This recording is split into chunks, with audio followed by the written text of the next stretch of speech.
सूचना भवन के प्रांगण में सूचना जनसंपर्क विभाग द्वारा आयोजित संवाददाता सम्मेलनों की कड़ी में है आज बाड़ी सहकारिता विभाग की। अब उन्हीं के कार्यक्रम में शामिल है सहकारिता विभाग के इस प्रेस कॉन्फ्रेंस में उपस्थित प्रिंट और इलेक्ट्रॉनिक मीडिया के सभी भाई बंधु, माननीय मंत्री सहकारिता विभाग और उपस्थित सभी पदाधिकारियों को मैं स्वागत करता हूँ। माननीय मंत्री महोदय की अनुमति से इस बैठक की कार्रवाई प्रारंभ की जाएगी।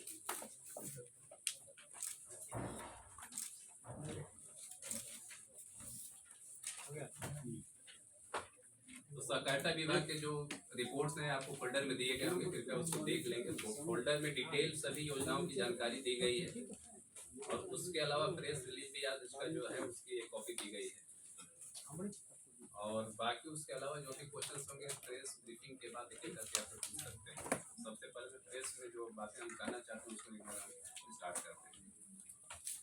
सहकारिता विभाग मुख्य रूप से सहकारी समितियों के संबंध में डील करता है। जैसा कि आप सभी लोग जानते हैं कि सहकारी समितियां कई तरह की होती हैं। कुछ कृषि साख समितियां होती हैं, वित्त समितियां होती हैं और अन्य भी विशेष करके जो कार्यक्रम होते हैं उसकी समितियों का गठन लोकल स्तर पर किया जाता है। तो सहकारिता विभाग सहकारी जो अधिनियम है उसके तहत इनका रेगुलेशन करता है, एडमिनिस्ट्रेशन करता है, मॉनिटरिंग करता है। तो यहाँ पे जो भी कार्य होते हैं सब पदाधिकारी यहाँ पे उपस्थित हैं। इसके अलावा बैंकिंग एक मेजर सेक्टर है सहकारिता विभाग में। आपको पता होगा कि राज्य में एक राज्य स्तर का स्टेट कोऑपरेटिव बैंक है और उसके अलावा जिला स्तर पर भी हम लोग के कुल 23 बैंक है जिनको हम लोग डिस्ट्रिक्ट सेंट्रल कोऑपरेटिव बैंक कहते हैं। इसके अलावा स्टेट वेयर हाउसिंग कॉर्पोरेशन इसमें की एमडी है, वो भी यहाँ पर उपस्थित है। सहकारिता विभाग के द्वारा जो भी कार्य किए जा रहे हैं मुख्य रूप से अधिप्राप्ति, उसके बारे में पहले मैं बताऊंगा। अधिप्राप्ति में सरकार के द्वारा मुख्य रूप से खरीफ और रबी मौसम में जो फसलें हैं, अधिसूचित फसलें हैं, उनका एमएसपी पे अधिप्राप्ति किया जाता है। अभी इस वर्ष खरीफ विपणन मौसम खत्म हुआ है जिसमें कि अधिप्राप्ति धान की गई है। मैं बताते हुए आपको मुझे खुशी हो रही है कि अधिप्राप्ति का जो लक्ष्य था 45 लाख टन, उसके विरुद्ध कुल हम लोग 39 लाख से ऊपर का मीट्रिक टन का अधिप्राप्ति किया है, जो कि 87% से भी ज्यादा है। और इसके तहत जो किसानों को जो भुगतान किया गया कुछ कुल 9,120 करोड़ का भुगतान किया गया है। सरकार के द्वारा अधिप्राप्ति कार्य के लिए सहकारी समितियां जो कि पैक्स है, पैक्सों के माध्यम से अधिप्राप्ति की जाती है। पैक्सों को राज्य गारंटी के रूप में और बैंकों को, सहकारी बैंकों को कुल 8,000 करोड़ रुपए का राज्य गारंटी दिया गया था। और ये व्यवस्था सुनिश्चित कराई गई थी कि जो भी किसान धान बेचेंगे उनका 48 घंटे के भीतर पेमेंट उनके खाते में पीएफएमएस के माध्यम से चला जाएगा। तो इस पूरी व्यवस्था को सुनिश्चित कराते हुए 15 फरवरी तक जो निर्धारित समय सीमा थी उसके तहत लक्ष्य का कुल हम लोग 87% की प्राप्ति किया है। और साथ साथ उसकी मॉनिटरिंग भी की है कि किसानों के जो अधिप्राप्ति हो रही है, खरीद की जा रही है, उसको हम लोग पेमेंट भी सुनिश्चित कराएं। तो इसकी भी मॉनिटरिंग लगातार हो रही थी। तो इस प्रकार ये अधिप्राप्ति पूर्ण हो गई है। अब जो भी धान अधिप्राप्त हुआ है उसकी मिलिंग कराई जा रही है। जिलों में भी संबद्ध मिल है, उनके माध्यम से मिलिंग कराई जा रही है और फिर हम लोग एसएफसी को धान को, चावल को आपूर्ति कर रहे हैं। तो अभी तक चावल आपूर्ति का जो लक्ष्य है 2 दिन पहले का, उसका कुल 35% चावल उनको उपलब्ध करा दिया गया है। लगातार जिला स्तर पर इसकी मॉनिटरिंग हो रही है। जिला टास्क फोर्स की बैठक साप्ताहिक इसकी की जा रही है जिला पदाधिकारियों के द्वारा। और टारगेट है कि जो भी धान लिए गए हैं इसको 15 जून तक मिलिंग करा करके एसएफसी को हम लोग उपलब्ध करा दें। पहला। दूसरा इसमें है कि अभी रबी 1 अप्रैल से स्टार्ट होगा। रबी की अधिप्राप्ति भी हम लोग करेंगे जिसमें कि मुख्य रूप से गेहूं है। तो गेहूं की अधिप्राप्ति की तैयारी हो चुकी है। मुख्य रूप से जो भी जिले जहाँ पर गेहूं का उत्पादन होता है इनमें पैक्सों के माध्यम से अधिप्राप्ति की जाएगी। खाद्य एवं आपूर्ति विभाग के द्वारा कुल 1 लाख मीट्रिक टन पैक्सों को टारगेट दिए गए अधिप्राप्ति करने के लिए, इसकी भी पूरी तैयारी है। गेहूं का जो एमएसपी है पिछले साल 2275 रुपए था। इस बार सरकार ने बढ़ा करके एमएसपी को 2425 रुपए कर दिया गया है। इसका मतलब पिछले साल से करीब 150 रुपया प्रति क्विंटल एमएसपी में वृद्धि हुई है। सरकार प्रयास करेगी कि जो भी किसान अपने गेहूं को बिक्री करना चाहते हैं उनका 100% क्रय हम लोग करें। पिछले 3 महीने से प्रचार प्रसार इसमें गेहूं अधिप्राप्ति के लिए लगातार किए जा रहे हैं और पूरी अधिप्राप्ति की जो व्यवस्था है वो पोर्टल के माध्यम से की जा रही है। तो अधिप्राप्ति करने के लिए जो भी किसान इच्छुक होते हैं उनका हम लोग पोर्टल पर रजिस्ट्रेशन कराते हैं, और रजिस्ट्रेशन करने के बाद किसान से हम लोग देखते हैं कि जैसे उनका फसल तैयार होती है वैसे उनको पैक्सों के माध्यम से उनका धान को या गेहूं को क्रय कर लिया जाए। तो गेहूं का जो अधिप्राप्ति होगा वो 1 अप्रैल से प्रारंभ हो जाएगा। तैयारियां इसमें चल रही हैं, किसानों के निबंधन भी हो रहे हैं।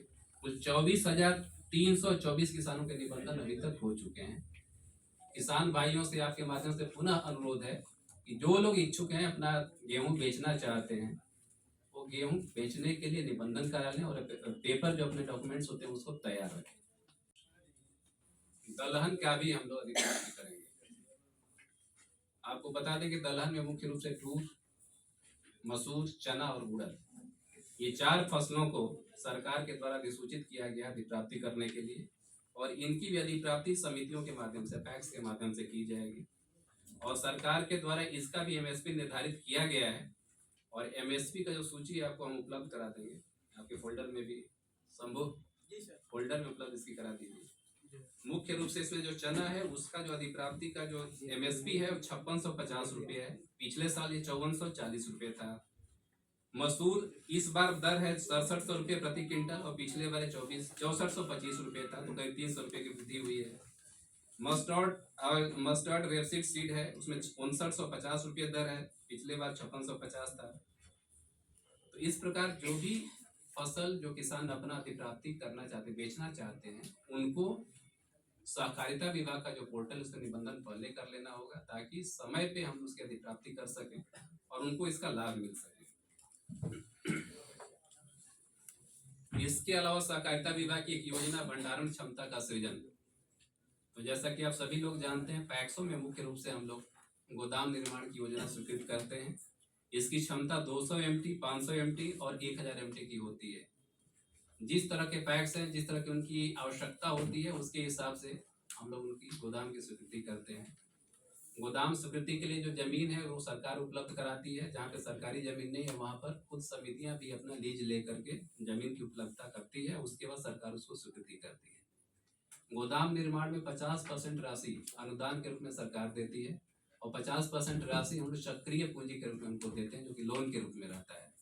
तो कहने का मतलब ये कि 100% राशि जो है समितियों को गोदाम निर्माण के लिए सरकार ही उपलब्ध करा रही है, जिसमें कि 50% लोन के रूप में। वित्तीय वर्ष 24-25 में कुल 259 गोदामों की स्वीकृति के सरकार ने निर्गत की है।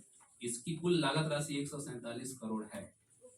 इससे कुल 2 लाख मीट्रिक टन की भंडारण क्षमता समितियों में सृजित होगी, और ये भंडारण क्षमता सृजित होने से समितियों में जो अधिप्राप्ति है प्लस अन्य जो कारोबार है उसमें काफी सहायता इनको मिल रही है। जैसा कि जब धान की अधिप्राप्ति होती है मुख्य रूप से, तो उसमें काफी ज्यादा भंडारण क्षमता की जरूरत होती है और लंबे समय तक के लिए भंडारण करना पड़ता है, तो इसमें ये काफी कारगर हो रहा है। तो भविष्य में भी सरकार प्रयास, हम लोग विभाग प्रयास करेगा कि इसमें जितनी भी समितियां अभी गोदाम निर्माण से वंचित हैं, जल्दी से जमीन उपलब्ध करा करके सूचित करें, सरकार उसकी स्वीकृति देगी। इसके अलावा एक मुख्य योजना हम लोग की भेजफेड की योजना है, जिसको बिहार राज्य सब्जी प्रसंस्करण एवं विपणन योजना कहते हैं। भेजफेड के तहत कुल 3 यूनियन गठित है। पटना यूनियन, जिसको हरित यूनियन कहते हैं, तिरहुत यूनियन, और उसके अलावा एक और यूनियन है जिसमें कि हम लोग इन समितियों, तीनों यूनियन में मिला करके कुल 302 समितियों का गठन हो चुका है। प्रखंड स्तरीय समितियां हैं। तो इस प्रकार ये करीब 300 प्रखंडों में भेजफेड के तहत पीडीसीएस का गठन हुआ है।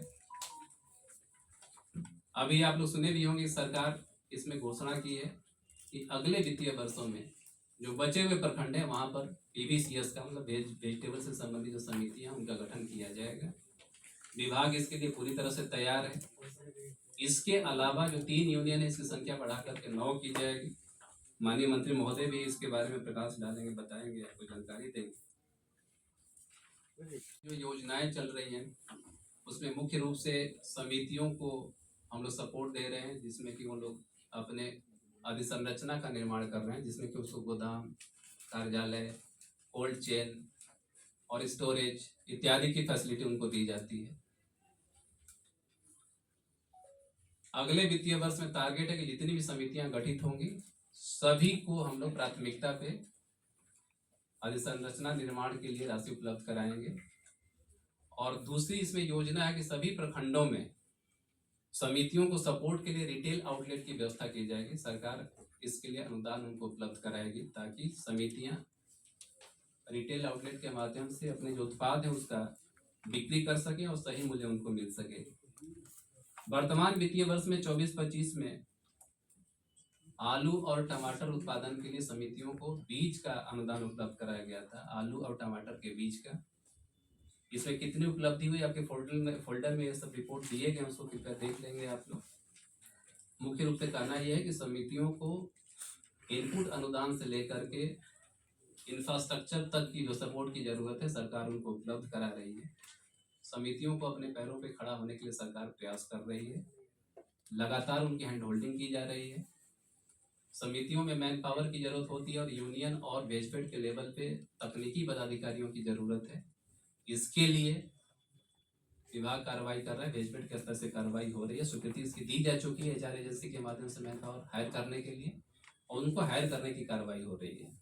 इसके अलावा उनके अकाउंट मेंटेनेंस की जरूरत पड़ती है, टेक्निकल मैन पावर उसके लिए दिए गए हैं, सीए को हम लोग हायर किए हैं, और इसके अलावा जितनी भी तरह की सपोर्ट की जरूरत है समितियों को उपलब्ध कराया जा रहा है।